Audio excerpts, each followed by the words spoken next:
Hello everyone, and welcome to another segment of the Divorce Healing Center. Today, as promised, I'm going to talk about uncontested divorce, another process on how to become divorced. So, uncontested divorce is really a misnomer because most jurisdictions, including New York where I practice, has no-fault divorce. In New York, we have what's called irretrievable breakdown of a marriage, which means for over 6 months, if two people don't get along, they can file for divorce and will have grounds. Years ago, there had to be grounds for a divorce. I'll never forget an attorney when I was first practicing. His name was Sidney Siller, and he told me how the divorce law was changing and that there was no morality in the law anymore, because you could get a divorce basically without a reason. That has made divorce much easier and much more accessible to everyone.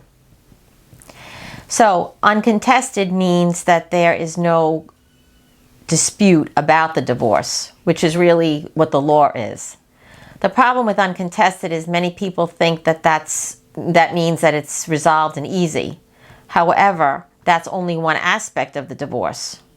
After you have grounds for divorce, then you get into the meat of the divorce, which is the custody of children, exclusive use and occupancy of a home, pensions, retirement, debt, counsel fees, taxes, everything that is part of a settlement or is tried before a judge. So when I say I handle uncontested divorces, what I do in my practice is if someone comes in and we have a consultation, we discuss a possible resolution. This usually works for people that know each other's assets and is not too complicated. So one attorney cannot represent two people. This is another misconception. If someone comes in and we can come up with some kind of a proposed settlement, I represent that person. They then take it to their spouse, and the spouse either represents themselves or he takes the agreement to another attorney and reviews it, or he can hire counsel. Uncontested basically means that the agreement can be drafted and that there isn't going to be court intervention or a long drawn out discovery process, meaning there won't be extensive exchange of financials, possibly net worth statements or income statements that are prepared by clients and their attorneys will not be exchanged. And as I said, the spouse may not even have an attorney. So basically, the most important things to determine whether or not you can partake of an uncontested divorce would be to make sure that you have an attorney that will discuss what a fair settlement will be. They will need the income of both you and your spouse, such as W-2s, a tax return. If there are any pension or retirement accounts, copies of that will be needed as well. And if there's children, you'll have to work out a parenting access schedule together. What I do is I write notes and give some type of a proposal, and then they go back to their spouse and go over the notes, and then they make some changes. They then come back to me and tell me what is agreed. And if that's the case and all I need to do is draft the agreement, I then prepare it and I charge them a flat fee. It includes preparing the agreement, preparing all the paperwork for the divorce, filing with the court, and anything else that's needed. However, if the spouse does not sign it, if there's an attorney that comes in and then it becomes more of a litigated matter or a cooperative divorce, meaning that there will be extensive conferences, phone calls, meetings, possibly court, then that is no longer considered an uncontested divorce for me.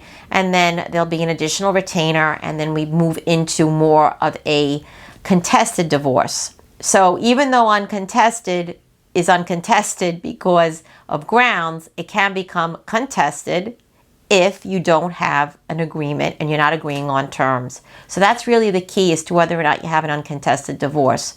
Not so much whether or not your spouse is agreeing to the divorce, but do you have a consensus on how you will distribute your property, how you will raise your children, what kind of parenting access you will both have, who will live where, what properties need to be sold, if any, what's being waived, what's being distributed.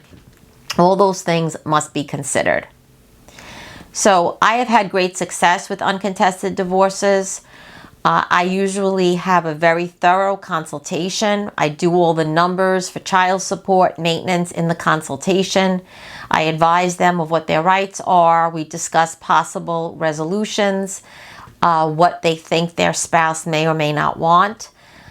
Sometimes I tell them to go back to their spouse and explain to them that they want the divorce, what they discussed, and see whether or not it's agreeable. Sometimes people come and they haven't even discussed with their spouse the fact that they want a divorce. That, of course, is the first step. You need to have them be able to cooperate. If they are agreeing to the divorce, I've come to terms with the fact that you are going to get divorced and are willing to participate, then you can do an uncontested divorce. Unfortunately, many times people don't want to deal with the fact that there's a divorce or that the other spouse wants a divorce. And there's no way to force them to come to the table or to discuss an agreement or sign an agreement. In those cases, you usually need to file a divorce action and serve the person so that they're put on notice that the action is happening, the divorce is happening, and they need to either get an attorney or they need to come to the table and sign an agreement that's uncontested.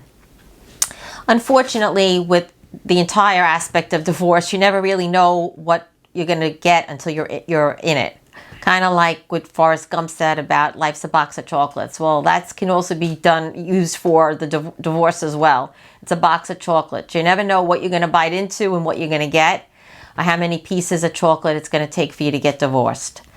But that being said, as long as you cooperate with your attorney, you have a good attorney, and you kind of go with the flow and deal with each aspect of the divorce as it happens, you will be successful and eventually be able to finalize a divorce and move on with your life. I hope that you found this video helpful today. Please hit the like button and share it, and make sure that you subscribe so that you'll be alerted to when we'll have our next segment. Until then, take care.